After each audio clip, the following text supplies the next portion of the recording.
Kurumjari Times of Manipurna matam-matamgi oiba miyamga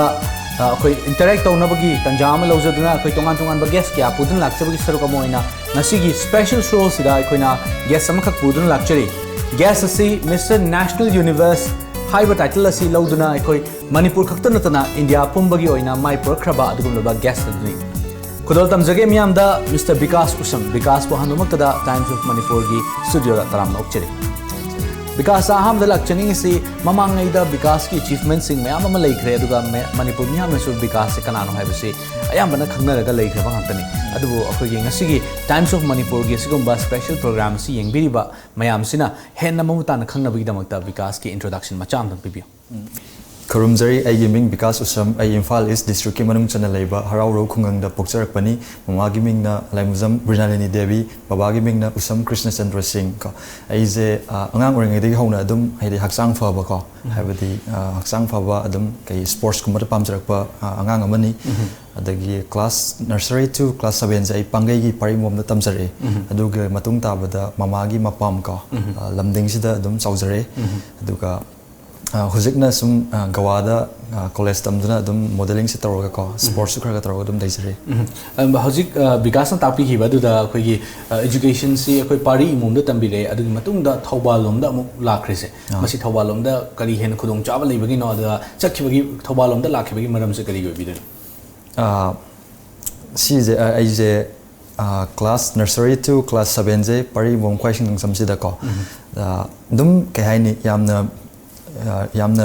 mak lai haitragasu medium moiba satra moina dum tamjari ko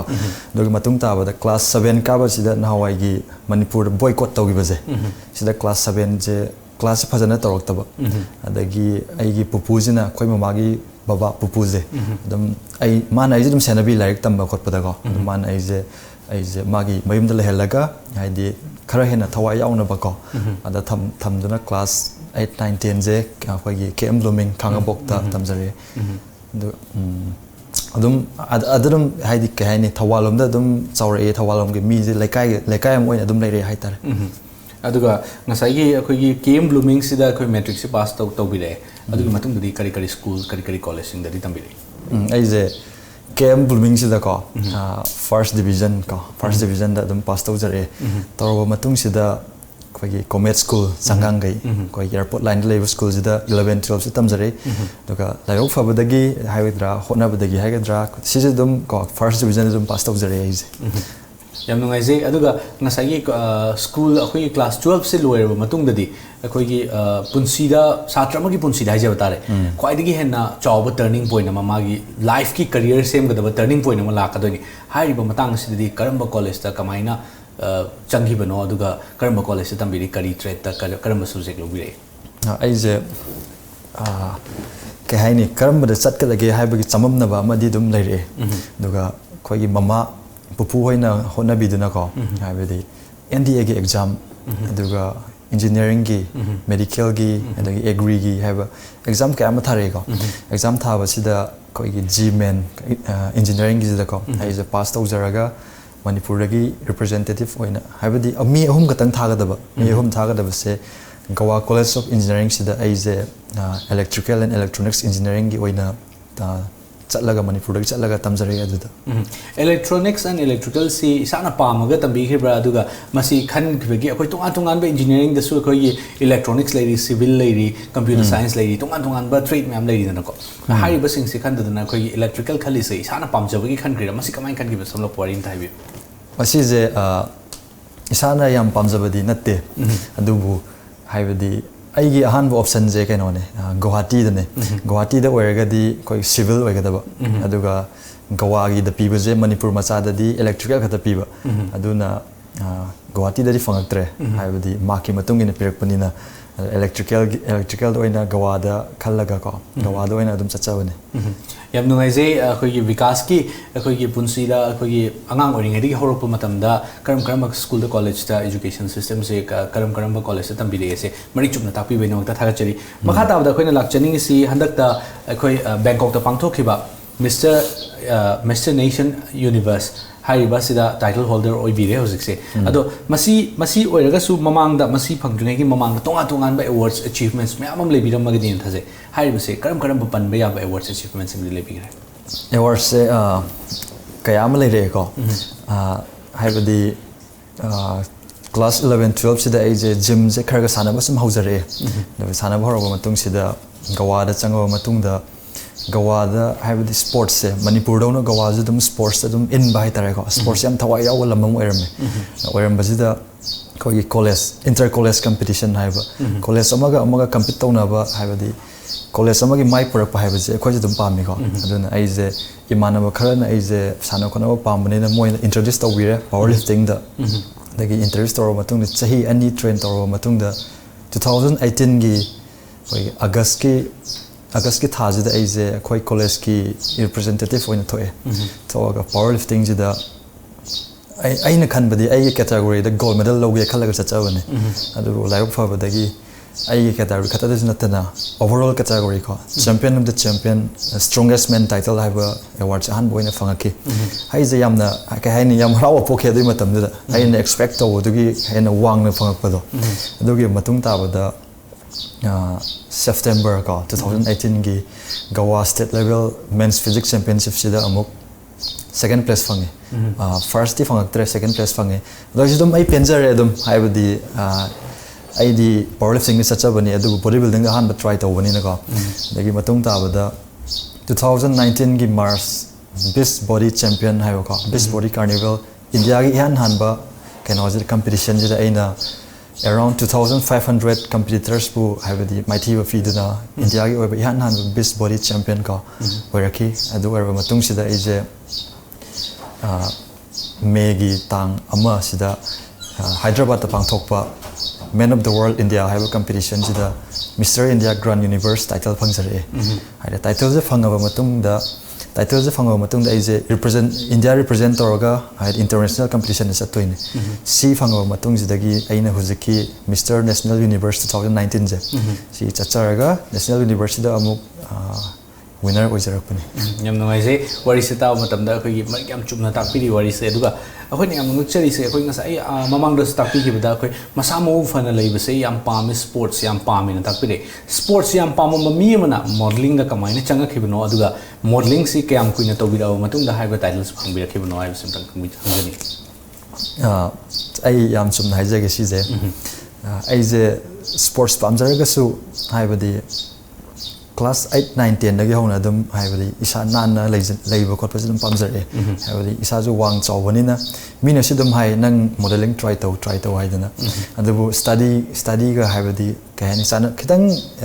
manage to the waba ai jago adun wabanina manipur da su menhan yamna foreign matam da ko menhan try to janinga mi adubu matam sana da na torokhidre 12 level matung da tawsira akhan bani adu su amuk gawada direct ma satpanina ko aije tawo phangzagidre adubu huziki best body carnival haiba sida first tarak paje sida third tariba no paje 2018 gi koi gi Mr India Tourism Universe ne maje magi organization jina aije koi gi moi gi keno jida Mr India gi jida audition ama toroga haipet try tausi wang chawi nangi talent to haipet show tausi haibadagi aije sum aije pamjarak panina try toge khanduna changbane aduga live फबदगी आइनसु होनजब हाइबदी आई institute त लेर तमक पजुनते आइना को YouTube त कइदा दगी मीगी कंपटीशन ये काम येंगा आइना विल मग यावना तौगे खलका खंगी वखंदो अदुगी महिनी हाइजनिंगी अदो मतम कहैनी मिस्टर इंडिया हाइब टाइटल जे फंगजरे दु फंगो मतुंग हंदा किजों चटपने अदो isam sam na hairabad aije tha ani khatana ina modeling tawjarak paje tha ani sigi manungda khoi yam kan honorable matungda haiba title se phangbirak pane ba yam nungai jei wari se tajaba matamda yam inspiring oba wari ni wari se yam nungai re debo wari gi marak thana khoi attend ba break amtang lojage break ta yam thon hanjar ke mieng ta lebi break ki matungda mayam ba mukha na taram nok cheri makha tarak pada khoina vikas lak chani se khoi vikas se yam kuina gym se sanabi re thaksang se sembi re ado khoi ayamba akhoi normal missing sina haijab tare gym se chatba matamda gym sigi determination se leitaba samna hair matamda akhoi na hapta amagum chatlo matumda hekta tok thokiba adagi tha ama fana chatpa ngamdana hekta tokthokkiba masigi determination se leitaba Vikas ki oina di isa gi oina gym sigi chatnabagi patience determination se kamaina build up togi kamaina chatpi sije aina KM Blooming na tamba matam sida class 9 je ai boarding lei jare boarding lei wasida imanaba haibadi hanadagi masa faraga lakpa jingje ubada isada su isa yam faning ba yam faujare ming mena palabada ai marup mendel mongyamba taibur khoi mari je koi hostels da dum push ups tawa pull ups tawa yam pamjare ko adu pamjare ga su gym chatpa fangdabani na ai je class 10 lorba matung sida babana wall gym da admit tawiraga tam tam sanajare adu sanadringa gym chatringa mamangje ai je aina kayam pamjage haibuje bucket forward thangale bucket kumba ko check kumba haibadi isa da will ma yaw khibada isa fada ya de isa faninge haibagi will se sigi will se yaw taraga di kanagumba mi amana oiraga su gym chatraga su chatlaga ju nasaba fagai khalaga di yumda tawni khangde gym chapani khangde adum faba ya gani hajani yam nungai se aduga makhata da khane lakchani se koi Vikas se modeling tawbire adagi body building adagi power lifting tongan me am tawbire masi singsidagi na thairaga topa koi other area of interest haib tare Vikas na pamjaba ate hiram sing de lebi ba kari hiram sing de se sakpa jagoi saba karam hiram sing de pambi ai je isai sakpa je madum haijadre jagoi saba ju haijadre ado aina pamjaba haragadi koiba chapa habdi lang chapa na taba hari different place ko top state ko badani khande chatlaga dum mafam phajaba yengba amadi cooking je that is hinjang makal thongba semba saba to je adum khar adum haina jare je ado karamba style ki cooking si de haina bi samna da Chinese lay ade khoi Manipuri style ade Indian South Indian style North Indian style tongan no myam lay na ko cooking si de karamba style li thongba haina bi cooking je ai je ko Chinese se khar pam je aduga Manipuri style ju pame aduga aina aseng ma tawjabadi ambo tawde ai sagi oiba kamain toroga di karamba flavor puthok pai kamain hawon bai haiba mod se keno je mathel je thong isagi oijaba dum keno tawje yam nungai je isagi personal koi gi life ki worry sing su share to biri ko adu ngasai gi modeling sta mo hat jaraga modeling si tawba matam da koi modeling da yam important oiba part hairaga di sugaw yaudradi yadaba part hairaga di grooming haiba part sin grooming se koi Manipur da matam amada mi yam leiram de gai tawbinaba hojikti khara leire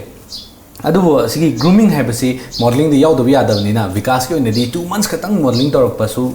oina takpiri ko adu grooming gi matang sida kanada gi guide lobire kamai tawbire grooming gi matang je samna haibada ai modeling de chang de yadaba pot kha haijage hanbada haibadi modeling haibaje nang nasa gi thamoi de kai fauge haibado mingonda kena tawjam express tawbani nang acting tawraga modeling tawraga model oige haiba yaroi haibadi amadi mi respect tawwa haibadi ahan lamana kamai ngangani thengnaba miyumda kamai tawraga wari sanagani haiba wa sugumba je ko yam da kale adun grooming tawwa je ai je tawjarakte ko pakna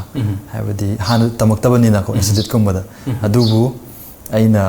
ahanba man of the world India gi yawbajida Philippines tagi koigi respected sir young botor ko mana class yam pi haibadi overall class haiter koi competitor 26 sida mana class pi class dor matung da ije adum isa na pakat fawe ai punsi gi ahan boi doine adumai competition yawbaji modeling da pakat panina ai oza gi manak chatlaga oza ai ahan bani haibadi kamai toroga di miam marakta tin mangam gani haiba ko mangon dagi dum extra oiba keno haiter knowledge tum tanjali ko adagi yam maroina ai je chalo mfam khurimakta ai bu haidi min nusibi bana ayam bane haibadi ai nusida mi je pakna leite sina ne hajani aina smaina achieve to ngam puje yam nungai ji makha tarak pasidi khoina Goa da chalo matung da hariba tongan ba competition sing ayamana Goa da chalo matung thengnabira paneba Goa da chatlaga akoi international level bhoba da thengnabiraga title holder ama oiraga hala kan sida akoi hojing Manipur da chatnariba train sing se siga aduga akoi mapan da chatnariba train sing kari da khenai na dikhanbi kena baje Manipur haba imale bakse sports ta yamna ke mangjeng ka hani mamang thana chatpa amadi model hai isai da ne khangde mamang thana dum chatpa lamne adugo government ki mai kai dagi ko sports ne khang sum ba line sta kai yo kitang hai di khara yam jingjan bi ba taraga di ꯑꯩꯒꯤ ꯊꯥꯖꯕꯒꯤ ꯃꯇꯨꯡ ꯏꯟꯅ ꯃꯅꯤꯄꯨꯔꯅ ꯍꯥꯏꯗꯤ ꯏꯟꯗꯤꯌꯥꯒꯤ ꯑꯣꯏꯅꯅꯤ ꯈꯪꯗꯦ ꯋꯥꯔꯜꯒꯤ ꯑꯣꯏꯅꯅꯤ ꯈꯪꯗꯦ leading state ꯑꯃ ꯑꯣꯏꯅ ꯆꯠꯀꯗ꯭ꯔꯥ ꯍꯥꯏꯅ ꯊꯥꯖꯩ ꯇꯣꯉꯥꯟ ꯇꯣꯉꯥꯟꯕ ꯃꯄꯥꯟꯗ ꯂꯩꯍꯧꯔꯤꯕ ꯁ꯭ꯇꯦꯠꯁꯤꯡ ꯀꯟꯇ꯭ꯔꯤꯁꯤꯡꯁꯤꯗꯗꯤ ꯃꯐꯝꯗꯨꯗ ꯂꯩꯔꯤꯕ ꯂꯩꯉꯥꯛꯁꯤꯡꯗꯨꯅ ꯀꯔꯝꯕ ꯃꯈꯜꯒꯤ ꯑꯗꯨꯒꯨꯝꯕ ꯈꯨꯗꯣꯡꯆꯥꯕꯁꯤꯡꯗꯤ ꯄꯤꯕꯤꯍꯧꯕ ꯊꯦꯡꯅꯕꯤꯔꯛꯏ ꯈꯨꯗꯣꯡꯆꯥꯕꯁꯦ ꯀꯣ ꯑꯩꯅ ꯃꯤꯡ ꯑꯣꯏꯅꯗꯤ ꯄꯟꯖꯔꯔꯣꯏ ꯑꯩꯈꯣꯏꯒꯤ ꯃꯅꯤꯄꯨꯔꯒꯤ ꯁ꯭ꯄꯣꯔꯠꯁ ꯄꯔꯁꯟ ꯑꯃꯅ ꯁ꯭ꯄꯣꯔꯠꯁ ꯁꯥꯟꯅꯕ ꯆꯠꯂꯝꯗꯥꯏꯗ ꯑꯩꯈꯣꯏꯒꯤ ꯄꯩꯁꯥꯒꯤ ꯑꯋꯥꯕꯅꯤ ꯈꯪꯗꯦ ꯁꯤꯒꯨꯝꯕ ꯗꯣꯅꯦꯁꯟ ꯆꯠꯄꯅꯤ ꯈꯪꯗꯦ ꯁꯤꯒꯨꯝꯕ ꯍꯥꯏꯕꯗꯤ ꯁꯤꯒꯨꯝꯕꯁꯦ ꯌꯥꯝ ꯊꯦꯡꯅꯖꯩꯀꯣ ꯑꯗꯨ ꯀꯩꯒꯨꯝꯕ ꯅꯪꯅ ꯃꯄꯥꯟ ꯂꯝꯗ ꯍꯥꯏꯕꯗꯤ ꯃꯌꯥꯝꯗꯒꯤ ꯊꯣꯏꯗꯣꯛ ꯍꯦꯟꯗꯣꯛꯄ ꯑꯐꯥꯎꯕ ꯁ꯭ꯄꯣꯔꯠꯁꯃꯦꯟ ꯑꯣꯏꯇꯥꯔꯒꯗꯤ ꯅꯪ ꯄꯩꯁꯥꯗꯤ ꯑꯗꯨꯝ ꯑꯦꯅꯤꯋꯦꯌꯔ ꯍꯥꯏꯕꯗꯤ ꯃꯤꯅ ꯁ꯭ꯄꯣꯟꯁꯔ ꯇꯧꯕꯤꯒꯦ ꯏꯟꯈꯠꯄꯤꯒꯦ ꯐꯥꯎꯖꯖꯅꯨ ꯍꯥꯏꯕ ꯃꯤꯅ ꯑꯅꯝꯕꯅꯦ ꯑꯩ ꯏꯁꯥꯃꯛꯁꯨ ꯒꯋꯥꯗ ꯖꯤꯝ ꯀꯅꯦꯛ ꯍꯥꯏꯔꯤꯕ ꯕ꯭ꯔꯥꯟ ꯑꯃꯗꯤ ꯗ꯭ꯔꯣꯟ ꯁꯦꯅꯥ ꯑꯅꯤꯁꯤꯅ ꯑꯩꯒꯤ ꯁ꯭ꯄꯣꯔꯠꯁ ꯆꯠꯂꯛꯄ ꯈꯣꯠꯂꯛꯄꯁꯤꯡꯗ ꯃꯣꯏꯅ ꯁ꯭ꯄꯣꯟꯁꯔ ꯇꯧꯕꯤꯔꯒ ꯄꯩꯁꯥꯒꯤꯗꯤ ꯀꯩꯝ ꯈꯟꯒꯅꯨ ꯑꯩꯈꯣꯏ ꯂꯣꯏꯅ ꯇꯧꯒꯦ ꯍꯥꯏꯔꯒꯀꯣ ꯌꯥꯝꯅ ꯁꯛ ꯈꯪꯅꯗ꯭ꯔꯒꯁꯨ ꯑꯩꯅ ꯍꯣꯠꯅꯅꯤꯡꯕꯁꯦ ꯃꯣꯏꯅ ꯎꯕꯤꯔꯒ ꯑꯗꯨꯝ ꯁ꯭ꯄꯣꯟꯁꯔ ꯇꯧꯕꯤꯔꯒ ꯑꯗꯨꯝ ꯀꯩꯅꯣ ꯇꯧꯖꯔꯣ ꯌꯥꯝ ꯅꯨꯡꯉꯥꯏꯖꯩ ꯃꯈꯥ ꯇꯥꯔꯛꯄꯗ ꯑꯩꯈꯣꯏꯅ ꯂꯥꯛꯆꯅꯤꯡꯉꯤꯁꯤ ꯁꯣꯁꯤꯌꯦꯜ ꯀꯣꯖꯦꯁ ꯑꯩꯈꯣꯏꯒꯤ ꯇꯣꯉꯥꯟꯕ ꯕ꯭ꯌꯨꯇꯤ ꯄꯦꯖꯦꯟ ꯍꯥꯏꯔꯣ ꯑꯗꯒꯤ ꯃꯤꯁꯇꯔ ꯀꯣꯟꯇꯦꯁꯁꯤꯡ ꯍꯥꯏꯔꯤꯕꯁꯤꯡꯁꯤꯗ ꯑꯩꯈꯣꯏꯒꯤ ꯇꯣꯉꯥꯟꯕ ꯄꯥꯔꯇꯤꯁꯤꯄꯦꯟꯠꯁꯤꯡꯁꯤꯅ ꯁꯣꯁꯤꯌꯦꯜ ꯀꯣꯁꯁꯤꯡꯗ ꯇꯣꯉꯥꯟꯕ ꯑꯣꯔꯐꯅꯦꯖꯇꯕꯨ ꯑꯣꯏꯔꯣ ꯑꯗꯒꯤ ꯋꯨꯃꯦꯟ ꯑꯦꯒꯦꯟꯁ ꯀ꯭ꯔꯥꯏꯝ ꯑꯗꯒꯤ ꯀ꯭ꯔꯥꯏꯝ ꯑꯦꯒꯦꯟꯁ ꯋꯨꯃꯦꯟ ꯑꯗꯒꯤ ꯁꯤꯒꯨꯝꯕ ꯁꯣꯁꯤꯌꯦꯜ ꯀꯣꯁ ꯇꯣꯉꯥꯟꯕ ꯃꯌꯥꯝꯁꯤꯗ ꯑꯩꯈꯣꯏ ꯋꯥꯔꯛ ꯇꯧꯕ ꯃꯌꯥꯝ ꯑꯃ ꯊꯦꯡꯅꯖꯩ ꯕꯤꯀꯥꯁꯀꯤ ꯑꯣꯏꯅꯗꯤ ꯀꯔꯝꯕ ꯁꯣꯁꯤꯌꯦꯜ ꯀꯣꯁꯁꯤꯡꯗ ꯋꯥꯔꯛ ꯇꯧꯕꯁꯤ ꯄꯥꯝꯕꯤ ꯑꯗꯨꯒ ꯃꯃꯥꯡꯗ ꯀꯔꯤꯗꯤ ꯇꯧꯕꯤꯈ꯭ꯔꯦ ꯑꯩꯁꯦ ꯍꯥꯟꯅꯁꯨ ꯍꯥꯏꯖꯈ꯭ꯔꯦ ꯊꯥ 2 ꯈꯛꯇ ꯉꯥꯏꯖꯔꯤ ꯑꯗꯨꯒ ꯇꯥꯏꯇꯜ ꯐꯪꯕꯁꯨ ꯍꯟꯗꯛ ꯈꯛꯇ ꯉꯥꯏꯖꯔꯤ ꯇꯧꯕꯗꯤ ꯇꯧꯔꯛꯈꯤꯅꯤ ꯑꯗꯣ ꯑꯩꯅ ꯌꯥꯝ ꯃꯔꯨ ꯑꯣꯏꯅ ꯇꯧꯅꯤꯡꯕꯗꯤ ꯑꯩꯈꯣꯏꯒꯤ ꯑꯣꯔꯐꯥꯟ ꯀꯣ ꯃꯃꯥ ꯃꯄꯥ ꯂꯩꯖꯗ꯭ꯔꯕ ꯑꯃꯗꯤ ꯑꯣꯜ ꯑꯦꯖ ꯄꯤꯄꯜ ꯑꯅꯤꯁꯦꯀꯣ ꯑꯩꯅ ꯌꯥꯝꯅ ꯃꯇꯦꯡ ꯄꯥꯡꯕ ꯉꯝꯖꯗ꯭ꯔꯒꯁꯨ ꯑꯩꯅ ꯀꯗꯥꯏꯗ ꯀꯔꯤꯗ ꯈꯤꯇꯪ ꯃꯦꯟꯈꯠꯂꯒꯀꯣ ꯃꯣꯏꯒꯤ ꯃꯥꯏꯊꯣꯡꯁꯤꯗ ꯃꯃꯣꯟ ꯃꯤꯅꯣꯛ ꯇꯝꯕ ꯉꯝꯒꯅꯤ ꯍꯥꯏꯕꯀꯣ ꯑꯗꯒꯤ ꯇꯦꯂꯦꯟꯠ ꯂꯩꯕ ꯃꯤꯑꯣꯏꯁꯤꯡꯁꯤꯅ ꯍꯥꯏꯕꯗꯤ ꯍꯧꯖꯤꯛꯇꯤ ꯇꯦꯂꯦꯟꯠ ꯂꯩꯔꯒ ꯍꯥꯏꯗꯤ ꯃꯣꯏꯁꯦ ꯀꯩ ꯍꯥꯏꯅꯤ ꯁ꯭ꯇꯦꯠꯅꯅꯤ ꯈꯪꯗꯦ ꯀꯟꯇ꯭ꯔꯤꯅꯤ ꯈꯪꯗꯦ ꯄꯥꯛꯅ ꯌꯦꯡꯕꯤꯗꯕꯁꯦ ꯍꯥꯏꯗꯤ ꯑꯩꯅ ꯈꯤꯇꯪ ꯃꯣꯏꯁꯦ ꯈꯤꯇꯪ ꯄꯨꯊꯣꯛꯄꯤꯔꯒꯀꯣ ꯀꯃꯥꯏꯅ ꯇꯧꯔꯒ ꯃꯣꯏꯒꯤ ꯇꯦꯂꯦꯟꯠꯁꯦ ꯌꯥꯝꯅ ꯀꯥꯟꯅꯩ ꯍꯥꯏꯕꯁꯦ ꯄ꯭ꯔꯤꯊꯤꯕꯤꯁꯤꯗ ꯑꯩꯈꯣꯏꯒꯤ ꯋꯥꯔꯜꯁꯤꯗ ꯀꯟꯇ꯭ꯔꯤꯁꯤꯗ ꯎꯠꯄ ꯉꯝꯅꯕ ꯃꯇꯦꯡꯁꯦ ꯑꯗꯨꯝ ꯄꯥꯡꯒꯦ ꯈꯜꯂꯦ ꯑꯗꯨꯝ ꯌꯥꯝ ꯅꯨꯡꯉꯥꯏꯖꯩ ꯑꯗꯨꯒ ꯍꯧꯖꯤꯛ ꯌꯥꯎꯕꯤꯔꯨꯔꯤꯕ ꯑꯩꯈꯣꯏꯒꯤ contest title ꯂꯧꯕꯤꯔꯛꯏꯕ mister national universe ꯇꯥꯏꯇꯜꯁꯤ ꯂꯧꯕꯤꯔꯛꯑꯦ ꯑꯗꯣ ꯇꯥꯏꯇꯜꯁꯤ ꯂꯧꯕꯤꯔꯛꯑꯕ ꯃꯇꯨꯡꯗ ꯃꯁꯤꯗ ꯍꯥꯏꯔꯤꯕ ꯀꯣꯟꯇꯦꯁꯁꯤꯗ ꯀꯔꯤ ꯑꯩꯈꯣꯏꯒꯤ ꯆꯠꯂꯕ ꯃꯇꯨꯡꯗ ꯃꯐꯝꯁꯤꯗ ꯑꯩꯈꯣꯏꯒꯤ ꯀꯣꯝꯄꯤꯇꯤꯁꯟꯁꯦ ꯀꯔꯝꯕ ꯃꯑꯣꯡꯒꯤ ꯀꯣꯝꯄꯤꯇꯤꯁꯟꯁꯤ ꯊꯦꯡꯅꯕꯤꯔꯛꯏ ꯑꯗꯨꯒ ꯍꯥꯏꯔꯤꯕ ꯃꯤꯁꯇꯔ ꯅꯦꯁꯅꯦꯜ ꯌꯨꯅꯤꯚꯔꯁꯁꯤꯒ ꯑꯇꯣꯞꯄ ꯑꯩꯈꯣꯏꯒꯤ ꯀꯣꯟꯇꯦꯁꯁꯤꯡꯁꯤꯒ ꯈꯦꯠꯅꯕꯁꯦ ꯀꯔꯤ ꯈꯦꯠꯅꯕꯁꯦ ꯑꯩꯈꯣꯏꯒꯤ ꯏꯟꯇꯔꯅꯦꯁꯅꯦꯜ ꯀꯝꯄꯤꯇꯤꯁꯟ ꯑꯣꯏꯅꯗꯤ ꯃꯤꯁꯇꯔ ꯅꯦꯁꯅꯦꯜ ꯌꯨꯅꯤꯚꯔꯁ ꯀꯣ ꯑꯗꯒꯤ ꯃꯤꯁꯇꯔ ꯋꯥꯔꯜ ꯃꯤꯁꯇꯔ ꯁꯨꯄ꯭ꯔꯥ ꯅꯦꯁꯅꯦꯜ ꯈꯦꯠꯅꯕꯗꯤ ꯈꯔ ꯂꯩ ꯃꯤꯁꯇꯔ ꯋꯥꯔꯜꯁꯤꯗꯤ ꯆꯍꯤ 3ꯒꯤ ꯃꯇꯨꯡꯗ ꯑꯃꯨꯛꯇꯪ ꯁꯤꯟꯕꯅꯦ ꯑꯗꯒꯤ ꯃꯤꯁꯇꯔ ꯁꯨꯄ꯭ꯔꯥ ꯅꯦꯁꯅꯦꯜꯁꯤꯅ ꯄ꯭ꯔꯤꯊꯤꯕꯤꯒꯤ ꯑꯣꯏꯅ ꯃꯦꯜ ꯄꯦꯖꯦꯟꯠ ꯂꯤꯗꯤꯡ ꯑꯣꯏꯔꯤꯕ ꯀꯝꯄꯤꯇꯤꯁꯟꯅꯦ ꯑꯗꯨꯒ ꯃꯤꯁꯇꯔ ꯅꯦꯁꯅꯦꯜ ꯌꯨꯅꯤꯚꯔꯁ ꯍꯥꯏꯕꯁꯤꯅ ꯍꯟꯗꯛꯅ 3rd edition ꯑꯣꯏꯕ ꯀꯝꯄꯤꯇꯤꯁꯟ ꯑꯣꯏꯗꯣꯏꯅꯦ ꯍꯥꯏꯕꯗꯤ 19 countriesꯅ ꯄꯥꯔꯇꯤꯁꯤꯄꯦꯠ ꯇꯧꯕ ꯑꯃꯗꯤ ꯍꯥꯏꯕꯗꯤ ꯐꯖꯕ ꯇꯥꯟꯅꯕ ꯂꯦꯝꯕ ꯇꯥꯟꯅꯕ ꯁ꯭ꯃꯥꯔꯠ ꯑꯣꯏꯕ ꯇꯥꯟꯅꯕ ꯀꯝꯄꯤꯇꯤꯁꯟꯅꯦ ꯑꯗꯣ ꯀꯟꯇ꯭ꯔꯤ ꯌꯥꯝꯅ ꯄꯥꯔꯇꯤꯁꯤꯄꯦꯠ ꯇꯧꯔꯤꯕꯒꯤ ꯃꯇꯨꯡ ꯏꯟꯅ ꯍꯥꯏꯕꯗꯤ ꯀꯝꯄꯤꯇꯤꯁꯟꯁꯤ ꯆꯥꯎꯕꯁꯦ ꯂꯦꯞꯄꯦ ꯑꯗꯨꯒ ꯑꯩꯈꯣꯏꯒꯤ ꯀꯝꯄꯤꯇꯤꯁꯟꯁꯤꯗ 8 days ꯖꯔꯅꯤꯅꯤꯀꯣ ꯀꯝꯄꯤꯇꯤꯁꯟꯁꯦ 8 daysꯁꯦ ꯍꯥꯏꯕꯗꯤ ꯀꯝꯄꯤꯇꯤꯁꯟꯃꯛꯇꯤ ꯍꯥꯏꯖꯔꯔꯣꯏ ꯑꯩꯈꯣꯏꯁꯦ ꯖꯔꯅꯤ ꯑꯣꯏꯅ ꯑꯦꯗꯚꯦꯟꯆꯔ ꯑꯃ ꯑꯣꯏꯅ ꯆꯠꯄꯅꯦꯕ ꯍꯥꯏꯕꯗꯤ ꯑꯩꯈꯣꯏꯁꯦ ꯇꯨꯔꯤꯁ ꯄ꯭लेस ꯀꯌꯥ ꯑꯃ ꯆꯠꯂꯤ ꯑꯗꯒꯤ ꯑꯩꯈꯣꯏꯒꯤ ꯊꯥꯏꯅꯒꯤ ꯀꯩ ꯍꯥꯏꯅꯤ म्यूजियमꯒꯨꯝꯕ ꯀꯣ ꯊꯥꯏꯂꯦꯟꯒꯤ म्यूजियमꯒꯨꯝꯕ ꯆꯠꯆꯔꯤ ꯑꯗꯒꯤ ꯊꯥꯏꯂꯦꯟꯒꯤ ꯂꯩꯍꯧꯔꯤꯕ ꯑꯩꯈꯣꯏꯒꯤ ꯚꯤꯂꯦꯖꯀꯤ ꯃꯤꯁꯤꯡꯁꯤꯅ ꯀꯃꯥꯏꯅ ꯇꯧꯔꯒ ꯐꯤ ꯁꯥꯏ ꯀꯃꯥꯏꯅ ꯇꯧꯔꯒ ꯍꯤꯡꯅꯕ ꯍꯣꯠꯅꯩ ꯍꯥꯏꯕꯁꯦꯀꯣ ꯁꯤꯒꯨꯝꯕ ꯀꯌꯥ ꯑꯃꯁꯤ ꯌꯦꯡꯉꯦ ꯑꯗꯨꯒ ꯐꯤꯅꯥꯂꯦ ꯅꯨꯃꯤꯠꯁꯤꯗꯅ ꯑꯩꯈꯣꯏꯒꯤ ꯑꯣꯚꯔꯑꯣꯜ ꯀꯝꯄꯤꯇꯤꯁꯟꯁꯦ ꯇꯧꯔꯒ ꯁꯨꯃꯥꯏꯅ ꯇꯧꯔꯒ ꯀꯝꯄꯤꯇꯤꯁꯟꯁꯦ ꯁꯤꯜꯂꯒ ꯑꯗꯨꯝ ꯂꯣꯏꯁꯜꯂꯦ ꯑꯗꯨꯝ ꯌꯥꯝ ꯅꯨꯡꯉꯥꯏꯖꯩ ꯌꯥꯝ ꯃꯔꯤꯛ ꯆꯨꯝꯅ ꯊꯝꯕꯤꯔꯤꯀꯣ ꯃꯈꯥ ꯇꯥꯕꯗ ꯑꯩꯈꯣꯏꯅ ꯂꯥꯛꯆꯅꯤꯡꯉꯤꯁꯤ ꯍꯧꯖꯤꯛ ꯑꯩꯈꯣꯏ ꯕꯤꯀꯥꯁ ꯎꯁꯝꯅ ꯍꯥꯟꯅ ꯂꯩꯔꯝꯃꯤꯕ ꯄꯨꯟꯁꯤꯁꯤꯒ ꯍꯧꯖꯤꯛ ꯇꯥꯏꯇꯜꯁꯤ ꯐꯪꯉꯛꯑꯕ ꯃꯇꯨꯡꯗ ꯂꯩꯔꯤꯕ ꯄꯨꯟꯁꯤꯁꯤꯒ ꯑꯅꯤꯁꯦ ꯏꯁꯥꯅ ꯀꯃꯥꯏꯅ ꯌꯦꯡꯕꯤ ꯀꯔꯤ ꯈꯦꯠꯅꯕꯗꯤ ꯂꯩꯅ ꯈꯟꯕꯤ ꯈꯦꯠꯅꯕꯁꯦ ꯄꯨꯔꯥ ꯇꯥꯏꯌꯣꯟꯅꯔꯦ ꯑꯩꯁꯦ ꯍꯥꯏꯕꯗꯤ ꯍꯥꯟꯅ ꯂꯩꯔꯝꯃꯤꯕ ꯄꯨꯟꯁꯤꯁꯤꯗꯤ इमानब खर पुनबद अइसे वरी बोरसु हाय फ्यूचर की वरी सानब मतमदा अइना दुम हाय मखोयदा अइ वर्ल्ड चैंपियन हायबा अमजि ओइनिंगे मरमदि खोयगी लाइखाय अमदा थबक तौरगा macha dum sembiraga nupi lun tawbiraga yum phajan yengjan mi di leini moise afaba mi ne hai gani adubu laikai amada world champion haibase tangna di thokani adu sigi world champion oining bagi wakhalje wakhaljin ai ahing kya tumdana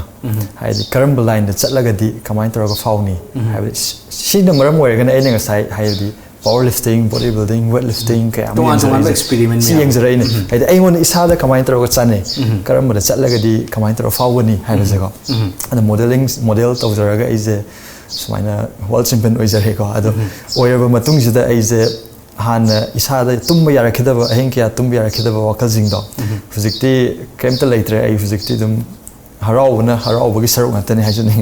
hoziki world champion oi bagi matang sida ai nising jabada vikas na ai kan airport ta thorok pa matam da harau rogi miyamna airport ta ok tun leramba adagi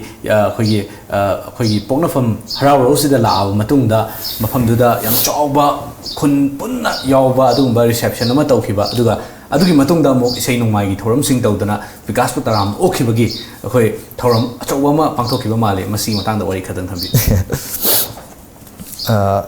aina airport tagi hek tholak paje tholak tringai mamang da khoi mama ginmadi laikai na pau di pire haide nangi damak da khoi myam na ngai ga lerem gani haiduna ko ado aina adiyam myam khun pon kimi punamak lerem gani ha expected to zarude ya mayam na aibu hai nusibi duna ha laikai gi mini haiduna mai laibiram mo dai thamoi da di kappe ko mit tagi pi dra daga su thamoi da di kappe harau bana haide henman khiduna ko aduga laikai da halaba matung da muk space su pi ai gi hoiba punsi hoiba journey ko aduga nungdang isai to budrasu aije isai haijadraga su ngasai haite su haijagi haijadraga su mayamna isai sahan dun ai sai ani sai sungai ju haite doi ju mayamna dum nok tana go khuba khudna dum harau ta amna dum miteng tabi harau rogi miyamna su yamna nungsina akhoi gi vikas mai palakwa sida akhoi gi mi pung khudimang na punjhalaga si harau ta yamna okpagi thoram si yam chawna pangthokhiba akhoi gi pau sing da su phone gi batheng nazare makha tar pada khoin lakchani se hozik vikas ta phangbi ba title asi khuthang da hajab tare tongan ba thabak sing kali thabak sing di tawbigi na khanbiri haiba platform sigi mateng lobira ai han ba within this 1 year ai title paring manung sida ko ai je atop different countries kaya amadagi invitation fange ai je invitation je chatluraga aina judge tawruba aibadi countries karam badana model sing je kamaina behave tawi kamaina moigi models na represent to was kamain tawi haibaje aina study to zaraga halaba matungda manipur da su ko koigi manipur je model haidi inkhalag liba mayam je model oibaje am pamnei pamnari baje karai da kamain tawraga menkhatlaga kamain mateng tawraga moije maming leiba yaba model ohen gadagi haibaje sijima ai yangninge manipur je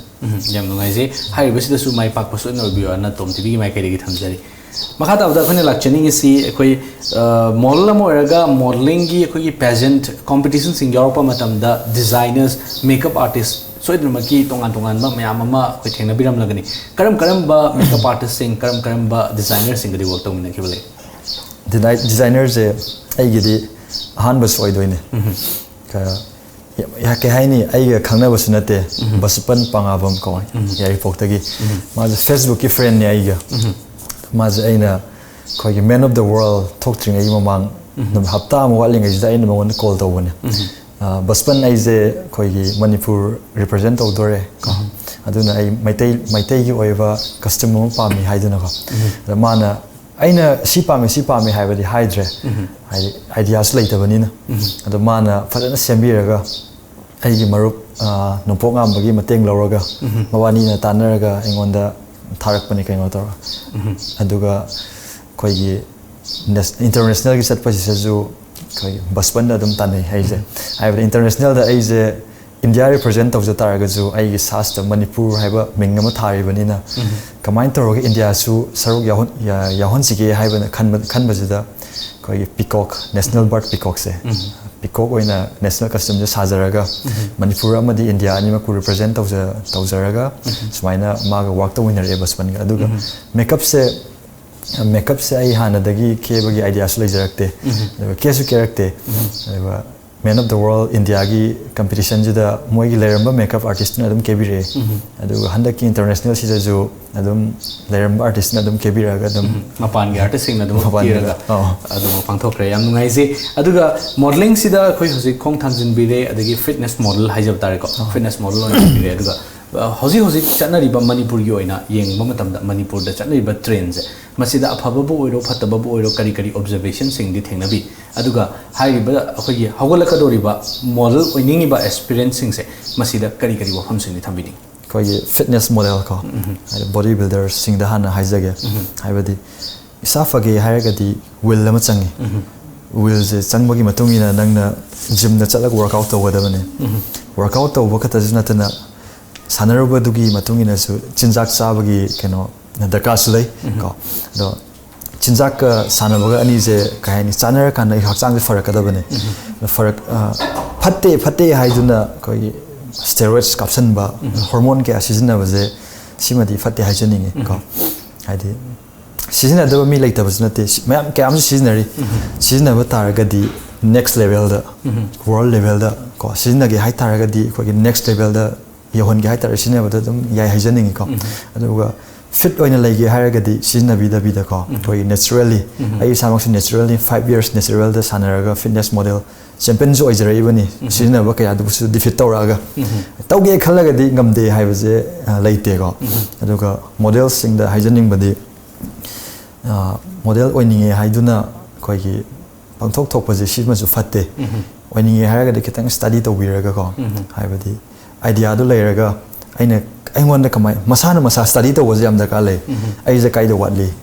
kai da men khatlagadi sigi line sila kamai tawrakani haiba oza kya manipur oza kya slay model gi oza me am sitana biraga yam fazana grooming tawraga ko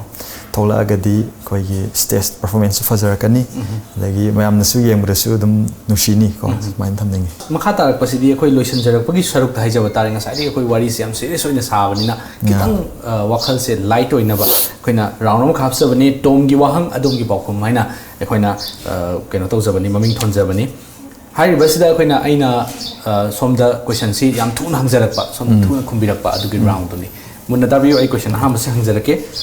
angang oiringai da hayeng chawra kari oigi haina khanbiki akaknaba profession ni collecte afau way habri khale okay isagi punsida khwaidagi maru oiba mi amagi maming haibiyo brinalini lai muzam mamagi mingni okay isagi thabaktagi hayeng retirement tawrba matungda kari tawraga matam lenbigi haina khanbiri migi mateng pangba okay manipur gi wangwada laikhraba matamda chaba sufam phangdaba yamna di chaning kiba posak ama haibiyo chagem phumba okay chagem phumba khwaidagi toina sizinagan ba machu se kari machu machu gi machu yangang machu hoy yam nungai je taruk subada isana phati haina khanjaba isai quality ma haibiyo ai je yamna talle okay paisa yamna paiba mi ama oiragadi kari kari tawni ani ngasai haijakibado haibadi orphan chatlaga health tawba always the health tawba sidum tawjagani chayola madan numit tare ni leiba sida khwaidagi pamjaba numit se kari numit no kari gino Sunday haibadi international holiday ni haibadi mayam puna enjoy tawinaba numit amani isana parakhiba lyric singi manungdagi khwaidagi pamjaba lyric amai muming haibiyo si lyrics ai lyric ya ji pajarakte adubo haijarage koigi Mahabharat se yamna wari jab nuai sare tuna sikra pazare yam nuai je aduga iroi loiba question sidi akhoi question oin haijar roi request na haijarage isagi punsida kawba suam ngamdaba isana adum ningsangaga leigidaba isal ka yamna nakna jaba haiba tare isai amatan mate amatan khudol tambiram mention bangamdraba pukningi ayuba makulse mention bangamdraba pukningi ayuba makulse nangi wahaigi tauraba tajilna pen hanjin tindat piro nangi wahaigi tauraba tajilna pen hanjin tindat piro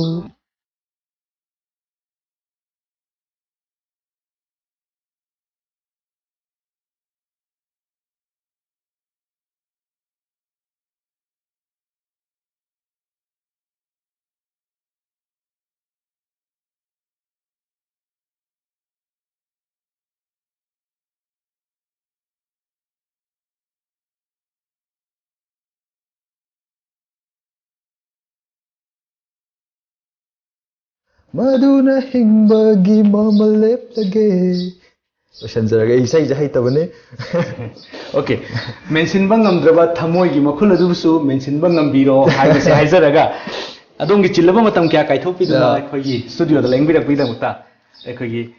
lamjingba group ki lateral company amoriba chinjak.com gi mai kai dege simutan vikas yam nuaizai ai would invite we say thank you makhata abada akhoi soidumaki kauzarake vikas ka makhata na sagdaba wari kya amasu lejari makhata ba episode ta amuk akhoi wari sanawgi danza silojage ngasi gi damakta di matang asida kaina nabi athani jari pinabirasi